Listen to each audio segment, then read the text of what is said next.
अस्सलाम वालेकुम जी, क्या हाल है सबका। उम्मीद करता हूँ सब खैर व आफियत से होंगे। अच्छा, आपका दिन प्रॉफिट में क्लोज हुआ होगा। मेरा नाम अब्दुल रहमान है। वेलकम करता हूँ अपने YouTube channel Rahman FX journey में, जहाँ पे आपको गोल्ड ऑयल की डेली एंड वीकली फोरकास्ट के बारे में गाइड किया जाता है। अच्छा जी, ऑयल की तो आजकल टेक्निकल इतने अच्छे खासे हम लोग नहीं बता रहे, क्योंकि आपको पता है कि गोल्ड के अलावा आजकल सिल्वर पे काम कर रहे हैं और उसके टेक्निकल अच्छे खासे ग्रुप में मेंशन किए जाते हैं। आज भी उसके ऊपर ट्रेड्स रही हैं, लास्ट फ्राइडे भी ट्रेड्स रही हैं उसकी।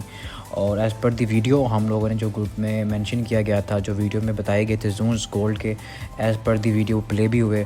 अर्ली मॉर्निंग मार्केट रेजिस्टेंस जो जोन था उसके ऊपर से रिस्पेक्ट थी 4550 वाले जोन से, वहाँ सेल की कॉल भी चली, ग्रुप के अंदर बाय की कॉल्स भी चलती रही हैं, एक एसएल भी हमारा हुआ। लेकिन जैसे ही मार्केट ने अपना स्ट्रक्चर शिफ्ट किया, हमने अपने ट्रेड को प्लान भी शिफ्ट कर दिया सेल साइड पे, और 67 से 64 के जोन से सेल की कॉल थी 75 के एसएल के साथ, वो बेहतरीन हमारी चली ग्रुप के अंदर। और बेहतरीन टीपी उसका 350 पिप्स का TP1 हमारा 4330 पे बुक किया गया, 4300 पे 4300 पे TP2 बुक किया गया, 600 pips total all over 650 pips का TP बुक हुआ।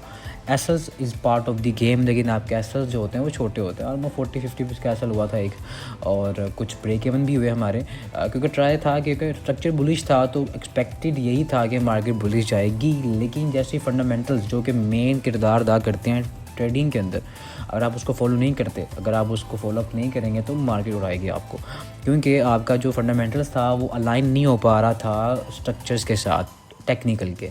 जैसे ही मार्केट ने अपने स्ट्रक्चर को अलाइन किया विद दी गोल्ड, ख़ास करके गोल्ड और सिल्वर के टेक्निकल्स के साथ, तो वो बेहतरीन हम लोगों ने अपने आप को मूव कर लिया, क्योंकि दोनों अलग अलग डाइवर्जेंस चल रहा था, एक सेल कह रहा है एक बाय कह रहा है, तो इस वजह से बड़ी कन्फ्यूजन पैदा हो रही थी। लेकिन जैसे ही मार्केट ने अपना स्ट्रक्चर ब्रेक किया, हम लोगों ने ग्रुप में भी बता दिया भाई अब हम लेकिन सेल देखनी है। तो जैसे ही मार्केट डाउनवर्ड आई, हमारा जो सपोर्ट जोन था, स्ट्रक्चर सपोर्ट थी 85 एंड 83, ब्रेक डाउन हुआ नीचे, सेल देखना शुरू कर दिया हम लोगों ने। अल्हम्दुलिल्लाह से जो कि ग्रुप में चीज़ें बताई जाती हैं ना, माशाल्लाह खुद ग्रुप के मेंबर्स बड़े काबिल लोग हैं यार, सीखे सिखाए लोग होते हैं ना, वो उनको तो नॉलेज होती है, वो फिर उसके हिसाब से ना प्लान की देखे ना ये चलती चाहिए। मार्केट ने ब्रेक डाउन किया, क्लोजिंग दी, रीटेस्ट हुआ, यहाँ से हमारी सेल की कॉल थी, 75 के ऊपर का सेल डाला गया, बेहतरीन वो हमारी सेल चली। अल्लाह का करम, अल्लाह का शुक्र है कि बड़ा अच्छा कैप्चर किया। अब ये मूव को कैप्चर करना आप पे डिपेंड होता है, जो ट्रेड ग्रुप में बताई जाती है वो आप पे डिपेंड है कि आप अपने अकाउंट पे कितना रिस्क ले रहे हैं, अपने अकाउंट के हिसाब से कितना बर्डन डाल रहे हैं, अपनी जो ट्रेड का प्रॉफिट का बुकिंग कहाँ पे कर रहे हैं, डिपेंड ऑन यू है। एक स्ट्रेटेजी आपको जो सिखाई जाती है ये आप पे डिपेंड होता है कि आप उसको कितने % उसको एक्यूरेट करते हैं। यहाँ तो आप उसके में कमी कर देंगे या फिर आप उसकी एक्यूरेसी को इजाफा कर देंगे, डिपेंड ऑन यू है। खैर फंडामेंटल पे चलते हैं। आपको पता है कि यूक्रेन के प्रेसिडेंट और ट्रम्प की बातें हो रही हैं आपस में, जो कि सुलह सफाई की तरफ जा रही हैं, और ये चीज़ भी अलाइन कर गई थी स्ट्रक्चर्स के साथ गोल्ड के, जब वो नीचे को आया। सिल्वर पे भी same as it is, buy भी चलाते रहे हम लोग, जून जो बाय के थे वहाँ से बाय निकलती रही है अल्हम्दुलिल्लाह से। अच्छा जी, सीन ये है कि अब जो चाइना की बात हो रही है सिल्वर की, जो इंपोर्ट के ऊपर एक्सपोर्ट्स के ऊपर वो एक्स्ट्रा ड्यूटीज़ डालेगा, और उन लोगों को, उन कंपनीज़ को वो प्रोवाइड करेगा जिनके पास लाइसेंसेज होंगे हुकूमत की तरफ से। ये भी चीज़ें अलाइन हो गई। फिर सेकंड थिंग ये था कि जो कि आपके इलॉन मस्क साहब हैं, उन्होंने सिल्वर के बारे में बड़ी अच्छी पेशन गोई की आपको पता है कि उसके ऊपर भी प्रॉफिट बुकिंग हुई। और मेन जो था ना वो CME आपके ऊपर आप जाके देखते हैं ना, तो वहाँ पे ऑप्शंस की बुकिंग भी थी, क्योंकि एक्सपायरी डेट्स थी 29 दिसंबर 2025 की एक्सपायरी डेट भी थी, और वो भी मार्केट को उसने अलाइन किया। सारी चीज़ों पे फोकस वही करता है जिसने longer term as a business trading को चलाना है, ट्रेडिंग करनी है। खाली अपने सेटअप पे कॉन्फिडेंट होना बहुत अच्छी बात होती है, लेकिन उन सेटअप पे कॉन्फिडेंट रह के उसको कबूल करना, क्योंकि टेक्निकल किसी वक्त फेल हो सकते हैं, उसको कबूल करना पड़ता है। अपने आप को इन्हांस करें, अपनी लर्निंग को इन्हांस करें, तभी आप प्रॉपर ट्रेडिंग को टाइम देंगे ना, तभी प्रॉपर ट्रेडर बन पाएंगे। अच्छा जी, नेक्स्ट चलते हैं कल के बारे में। पहले बिटकॉइन पे हमारी ट्रेड अभी चल रही है। अच्छा, BTC जो है ना वो अब ये है कि काफ़ी मरबा ये जोन टेस्ट हो चुका है, अब ये ब्रेक होना चाहिए। 86,426 ये हमारा TP1 होगा सेल साइड पे, और 85,406 दैन 83 तक मार्केट जाने के लिए रेडी बैठी हुई है। लेकिन ऊपर की तरफ ना इसने अभी जो रेजिस्टेंस टेस्ट किया वो 90 की है, इसलिए 90 के पास जाएगा, 89,000 के पास जाएगा, तो हम यहाँ से भी सेल को ट्राई करेंगे। फ़िलहाल बाय की इस पर कोई फॉर्मेशन नहीं है, अपडेट होगी, ग्रुप में मेंशन की जाएगी इंशाल्लाह ताला। सिल्वर की बात करते हैं तो सिल्वर के ऊपर ना नो डाउट तमाम चीज़ें, गोल्ड भी सिल्वर भी बुलिश है, लेकिन आपको 2026 बहुत फास्ट मिलने वाला है। वक्त के साथ साथ जो चीज़ें हैं ना वो एक्सपेंड होती जा रही है, उनकी रेंज एक्सपेंड होती जा रही है। आज गोल्ड ने एक हिस्टोरिकल मूव दिया भाई, डाउनवर्ड आया, 200-150 डॉलर की मूव नीचे की तरफ आई है। इट्स मीन्स कि आपको आने वाला वक्त इससे भी फास्ट मिल सकता है। इसलिए मैं कहता हूँ छोटे अकाउंट्स वाले जो है ना, इसमें सर्वाइव करना और टफ हो जाएगा। बड़े पैसे की गेम है, बड़ा पैसा डालें, तरीके से काम करें, प्रॉपर बिजनेस समझ के काम करते तभी प्रॉपर काम में भी मिल सकती है। अच्छा जी, सिल्वर की बात करें, सिल्वर के ऊपर ना 7412 एक करंटली रेजिस्टेंस जोन है, लेकिन ना सिल्वर पे याद रखिए कि इसकी पिप्स कैलकुलेशन बहुत फास्ट होती है, इसमें प्रॉफिट रेशो ज़्यादा होती है और स्टॉप लॉस रेशो भी ज़्यादा हो सकती है। मतलब कि अगर आपका टीपी भरा है ना तो आपका एसएल भी उतने पिप्स का है, उस हिसाब से आपने इसको मैनेज करना है। 74 की एक रेजिस्टेंस है, इसके पास सेल की ट्राई करेंगे, बाकी अपडेट ग्रुप में बताई जाएगी इसकी भी इंशाल्लाह ताला।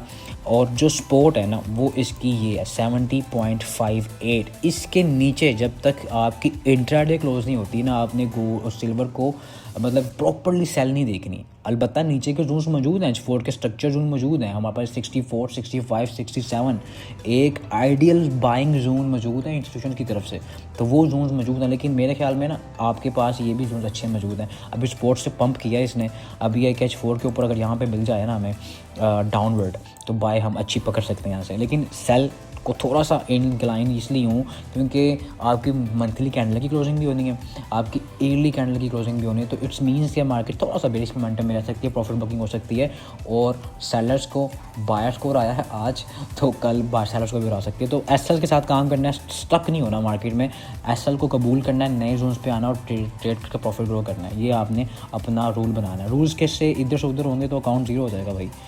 ऑयल पे ना थोड़ी सी आज इसकी थी, इन्वेंट्रीज का डाटा भी था, तो उसके बिहाफ के ऊपर 58.39 के ऊपर कैसे के सेल ट्राई कर सकते हैं। 56 के पास आएगा तो मैं फिर यहाँ से बाय के ट्राई करेंगे। वोलेटिलिटी नहीं है इतनी, इस वजह से ना उन पेयर्स पे घुसें जहाँ पे आपको वॉल्यूम मिले, जहाँ पे आपको इंस्टेंटली प्रॉफिट मिले। 0.02 लगाएं सिल्वर के ऊपर तो आपको ऑलमोस्ट 300 इसकी मूव मामूली मिल जाती है, ये याद रखिए। तो उस हिसाब से आपने अपने रिस्क को मैनेज करना है। गोल्ड पे ना M30 के ऊपर एक रिट्रेसमेंट आएगी, अब मेरे ख्याल में एक रिट्रेसमेंट आएगी, क्योंकि टेक्निकली ना थोड़ी सी चीज़ें जो है ना, एक देखें फॉलिंग नाइफ है, इसके दरमियान जो बाय में बैठा हुआ है ना वो उड़ा ही हुआ है। अच्छा, एक बेरिश पीनट बना रहा है, ठीक है, अभी ग्रुप में मेंशन, वैसे मैंने जोन्स मेंशन कर दिए थे हम लोगों ने, और उसके मुताबिक इसकी जो 42 की एक 42 बल्कि 42 से लेके 50 तक की बन रही है, क्योंकि 1 मिनट के कैंडल के अंदर ना ऑलमोस्ट आपको 100 बिट्स मिल जाते हैं, अब इतना फास्ट गोल्ड हुआ है, तो उस हिसाब से आपने मैनेज करना है, ठीक है। तो ये हमारे पास इसकी वर्टिकल एंड इसकी हॉरिजॉन्टल सपोर्ट मौजूद है इसकी, ठीक है। तो ये जोन बन रहा है हमारे पास 43, 45 ऑलमोस्ट 50 कर लें, 45 के ऊपर कैसल डाल के सेल ट्राई करना। सेकंड टाइम यहाँ से रिजेक्शन दी है उसने, और नीचे TP1 हमारे पास रहने वाला है 16 to 15 का। देन नीचे अगर मार्केट आती है तो फिर हमारे पास जो इसने यहाँ पे विक लगाई है ना वो H1 का जोन है, स्ट्रक्चर सपोर्ट है 4303 की। मैं इसको भी मार्क यहाँ पे कर देता हूँ, ठीक है। 4302 यहाँ से सपोर्ट है, यहाँ से फिर हम बाय ट्राई करेंगे ऑन फॉर्मेशन। 4282, 4259 ये बहुत ज़बरदस्त सपोर्ट है भाई, ये अगर मिल गई ना बाय के लिए तो अच्छी यहाँ पे फॉर्मेशन में बाय देखेंगे। लेकिन without confirmation, without any kind of formation आपने मुंह उठा कर बाय में नहीं बैठना या मुंह उठा कर सेल में नहीं बैठना, प्रॉपर सेटअप का वेट करना। अच्छा, अगर मार्केट रिट्रेस कर जाती है, इसको ब्रेक करती है, ऊपर रिट्रेस कर जाती है, तो फिर हम इसको जाहिर है कि ऑन और रिट्रेसमेंट के ऊपर फिर हम लोग इसको बाय ही ट्राई करेंगे। लेकिन हमारे पास फिर सेलिंग जोन्स भी निकल के आएंगे ना, जाहिर है कि यहाँ से अगर रिट्रेसमेंट आती है तो हमारे पास फिर 84, ये वही सपोर्ट है जिसको ब्रेक किया गोल्ड ने और नीचे की तरफ निकली थी। तो 4384 से लेके 4404 ये हमारे पास रेजिस्टेंस जोन रहेंगे। यहाँ से भी हम लोग एक रिट्रेसमेंट सेल ट्राई करेंगे। देखिए, दोनों चीज़ें देखनी पड़ेगी, इंट्राडे ट्रेडर को ना दोनों चीज़ें देखनी पड़ती हैं, सेल भी बाय भी, लेकिन प्रॉपर तरीके से, प्रॉपर फॉर्मेशन के ऊपर। बाकी तमाम अपडेट्स हम लोग ग्रुप में मेंशन कर देंगे। ग्रुप का पार्ट बन सकते हैं, नीचे नंबर मौजूद है, उस पर कॉन्टैक्ट करके आप पार्ट बन सकते हैं ताकि आपकी लर्निंग इन्हांस हो सके। ऐसे कम्युनिटी का पार्ट लाजमी बना करें जहाँ पर आपको सीखने का मौका मिल सके, आपकी लर्निंग इन्हांस हो सके। बाकी जितनी भी अपडेट्स होंगी ग्रुप में मैंशन की जाएंगी। मुझे इतनी इजाज़त, मिलते हैं अपनी कल की नेक्स्ट वीडियो में। अल्लाह हाफ़िज़।